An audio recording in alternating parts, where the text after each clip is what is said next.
Greetings YouTube and welcome back to my channel. If you're looking for a relatively inexpensive, hassle-free tracker solution for your motorcycle, car, speedboat, ATV, whatever, this might just be the answer. Today I'm taking a look at the Monimoto 9. Let's have it!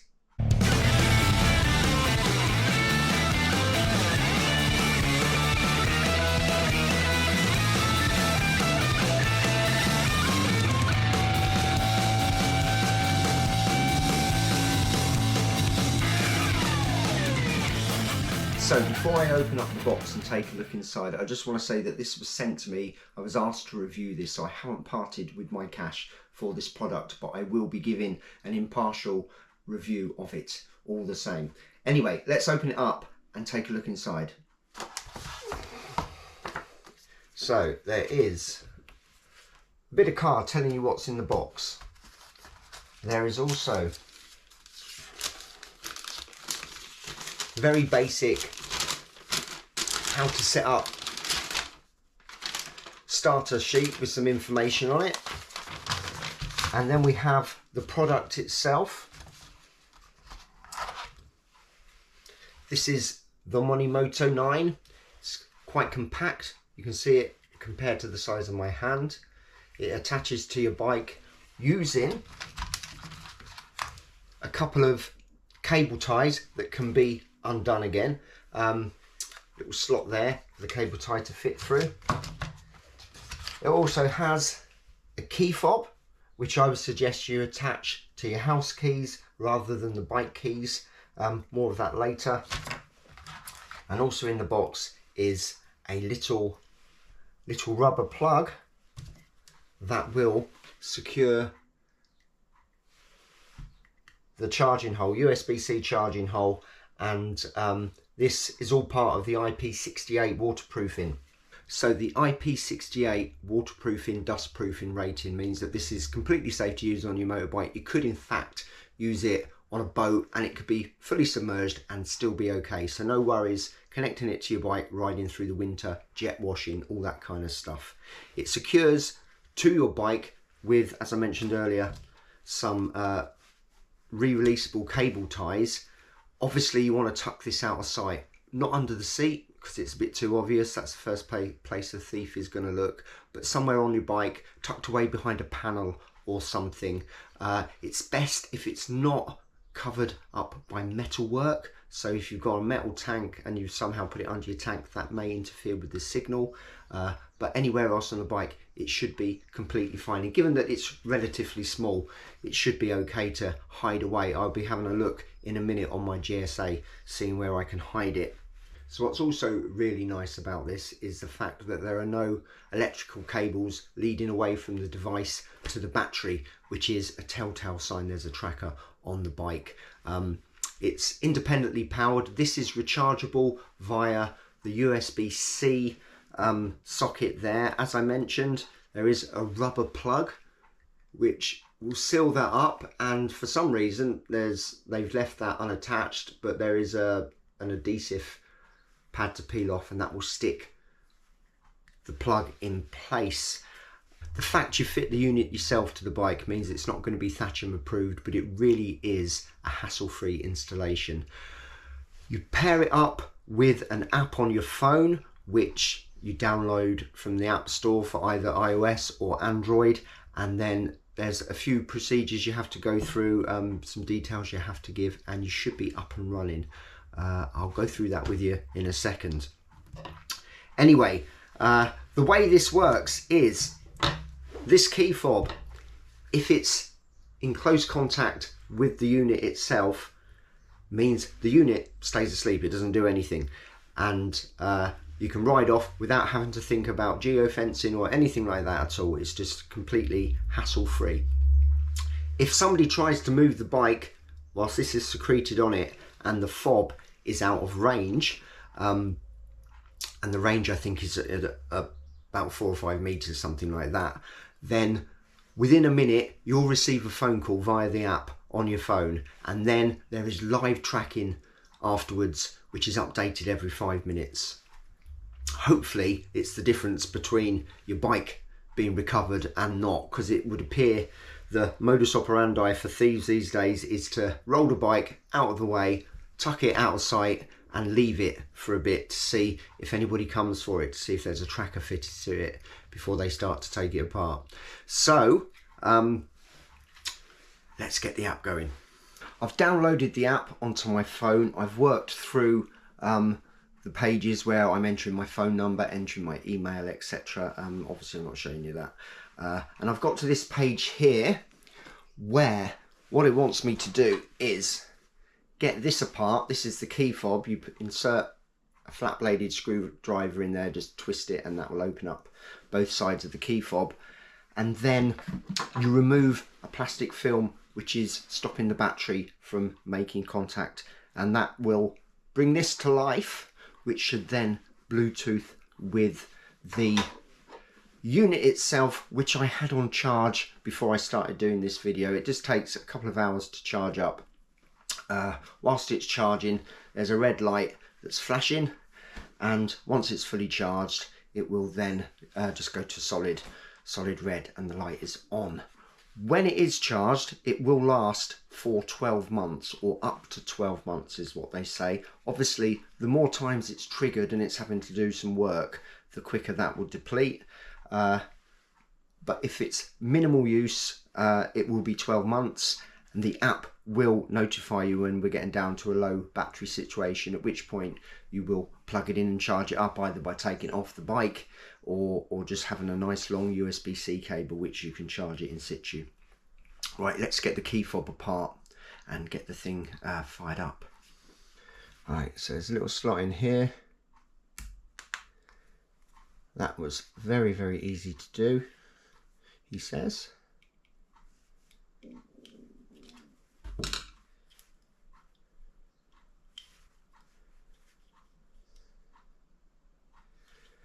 Maybe not quite as easy as I thought, because we're not there straight away. There's a little rubber kind of gasket seal around here which I don't want to damage, hence I'm going a bit careful with it.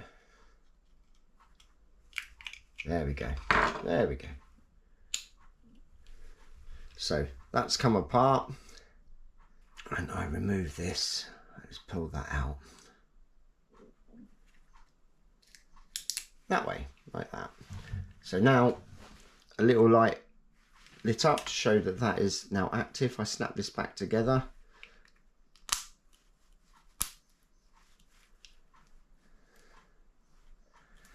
And I think they will automatically be paired and know where each other is, but we will continue with this next.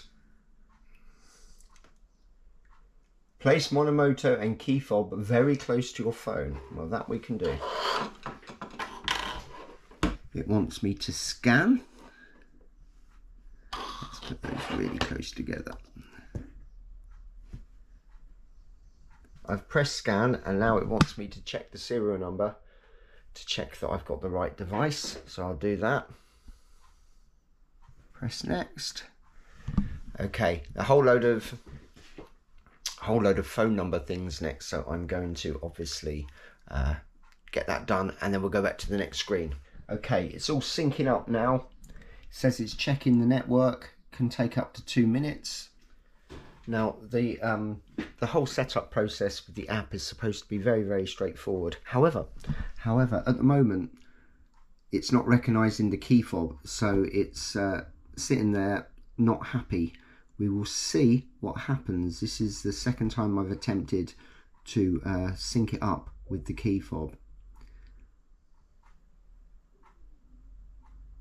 There we go. So it said it's ready. Congratulations. Although it still says searching for keys.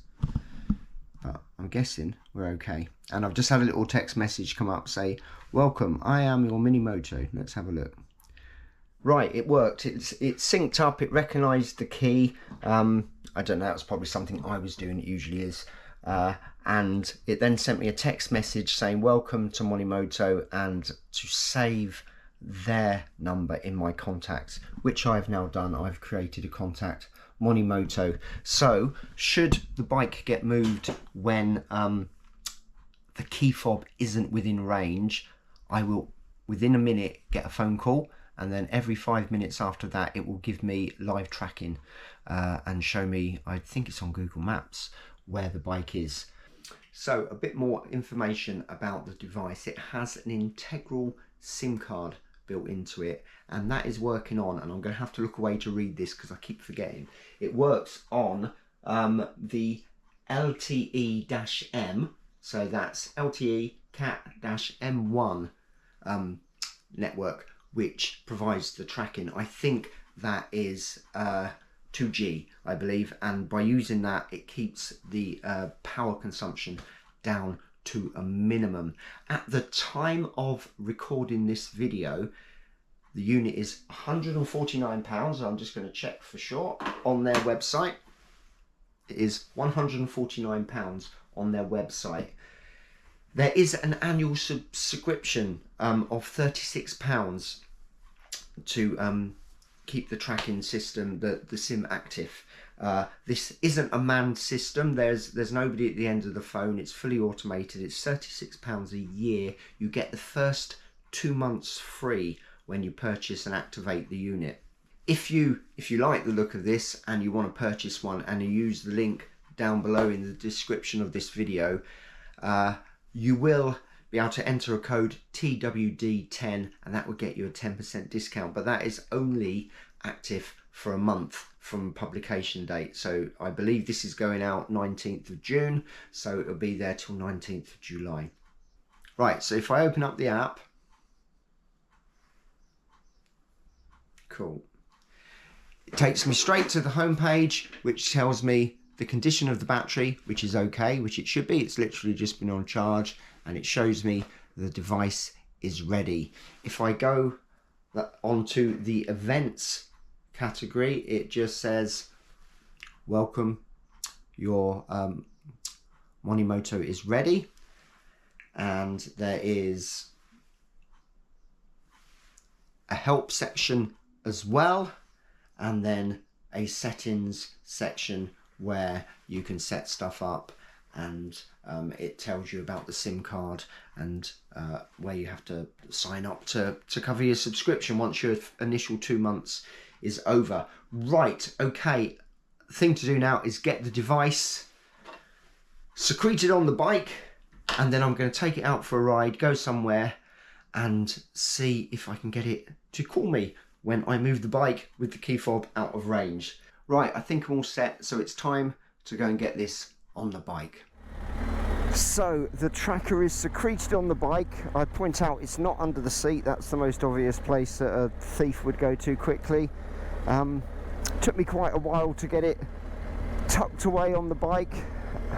Involved a little bit of spannering, but it is out of sight and out of mind. And out of mind is the point. Now, this tracker isn't going to offer you details of your ride. It's not going to log your lean angle, your acceleration, your top speed, and all that kind of stuff like some of them do. It's doing nothing basically, unless the bike gets moved when it's not in range of the key fob. Other than that, it's sitting there dormant, asleep, just waiting to spring into life and hopefully stop you losing your bike. So what I'm going to do is I'm going to park up, put my jacket, which has my keys in, somewhere safe, and then push the bike and see if it calls me, which hopefully it will. Okay, so I have put my keys probably 20 meters away, safely tucked out of sight. Let's push the bike and see if it calls me and how quickly it calls me, because it's supposed to do it within a minute.